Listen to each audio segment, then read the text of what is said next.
How's it going? Thanks for taking the time to watch this quick video. As you can see above, what I'm going to talk about today, I'm dead serious. I want to make a TED Talk one day on this. I think it's awesome, right? I think this is very important. And I think a lot of people don't realize this every single day, but need to, right? And it's the idea behind what are the largest contributing factors as to why anybody is going to make a decision in any circumstance. And the backstory on this, I was laying in bed the other night, couldn't sleep. I began to think about, what can I do to make the sales cycle more efficient? What can I do to overcome certain objections? What are the objections I receive in a sales cycle? And by my bed, I actually have a thought book that, in the middle of the night, my wife wants to kill me, but I'll hurry and turn on the light, write down some of my thoughts, go back to them the next morning, and see what I can do with them. And as I was thinking about this, I began to think, what are the three biggest factors in the decision making process? Why will somebody make a decision and why will somebody not make a decision, right? And as I was thinking about this, I was able to realize that the three biggest deciding factors in any decision process are going to be fear, want, and need. Right? And I'm going to tie this back to the sales cycle because obviously I am in sales. But if you think about it, every decision is either going to contain fear, want, or need. And let me explain, right? So in a sales cycle, you'll see this every single day with multiple products. Fear is going to be a massive deciding factor of whether or not a person purchases. Right? And so now it's up to the salesperson, it's up to the marketing team to use that fear to leverage in their favor to make the sell, right? So a perfect example would be if I'm selling life insurance, one of the biggest fear plays I'm going to use is what happens if you don't invest in life insurance and you die? Tell me what happens. What happens to your husband? What happens to your wife? What happens to your kids? What happens to all these bills? Fear is going to be a very large driving, motivating factor in that sales cycle, right? But now let's flip it.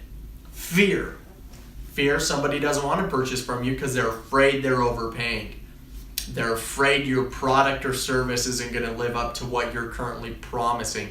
They're afraid a week from now they're going to look back at today and say, shit, what did I just do, right? They're afraid that their boss is going to come into them after and say, why did you buy that? Why did you spend that much money, right? So fear is a major motivating factor in not purchasing from you. And so it's up to you to find a way on how to leverage fear, whether it be in sales or any other deciding factor, right? Any other large decision in your life to benefit what you're currently doing. Second one being want. Want is massive, right? I honestly believe want can overcome fear and it can overcome need. If somebody wants something or does not want something, it can completely alter their decision, right? So a perfect example, I go into a sales pitch and if I can build up the want, right? If I can get somebody hyped on what I'm trying to sell them and it's not necessarily something they need and they're no longer fearful if they're paying too much or they're no longer fearful if they're going to regret this decision, the want overpowers and they're going to say yes every single time, right? Let's flip the script.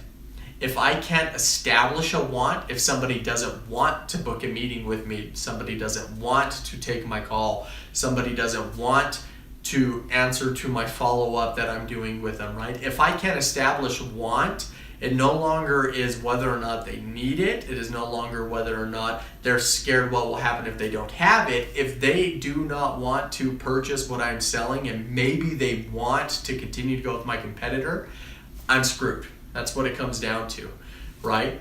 So as of right now, we've established that fear is a very large motivating factor in any decision process, and want is also a very large motivating factor in any decision process, which gets me to the last one, need, right? And this one's kind of black and white. In a decision, do I need this or do I not? If I'm talking to a customer and they need my product, They're going to know it. I'm going to know it. I go in, I do my research. I find out whether or not they need what I'm trying to sell to them. I am not going to be calling a customer without knowing if they can use what I'm actually going to be selling, right? A perfect example would be if I sell carpet cleaners, I'm not going to try and sell it to an office space that has pure tile on the floor, right? I'm not going to go to Florida today and try to sell snow shovels. It doesn't make sense. And so do you need what you are currently deciding on, right? If you do not need it, you are not going to be purchasing. You're not going to be saying yes to it. But going back to want can overpower that. I drive a 2018 Jeep out there not because I necessarily needed it, but because I thought, hey, that looks pretty badass. I guess I'll buy that, right? I wanted it. However, I need to go grocery shopping today so I can eat dinner tonight, so I can eat breakfast tomorrow. I need to pay my bills so I can continue to live where I do, right? I do not need to go and spend a couple $100s tonight on whatever it may be because it is not necessary for my existence. It is not necessary for me to continue on tomorrow, right? So need is a very large driving factor in any decision process. So fear, want, need. Not only are these going to be the 3 reasons why somebody purchases from you and the 3 reasons why somebody will not purchase from you, but also these are the 3 biggest motivating factors in any decision process that you're going to see every single day. Let me know your thoughts on this. Let me know if this is something you also see. Let me know if there's any other motivating factors that I'm missing. But I honestly feel that if any salesperson, and I apologize for continuing going back to sales, but if any salesperson could find a way to leverage fear, want, and need, they're going to be the most successful salesperson in their profession, right? Most salespeople who cannot leverage fear, want, and need fail every single day. And so I'd love to hear your feedback. I'd love to hear any comments you have. And I'm looking forward to hearing from you. Thanks.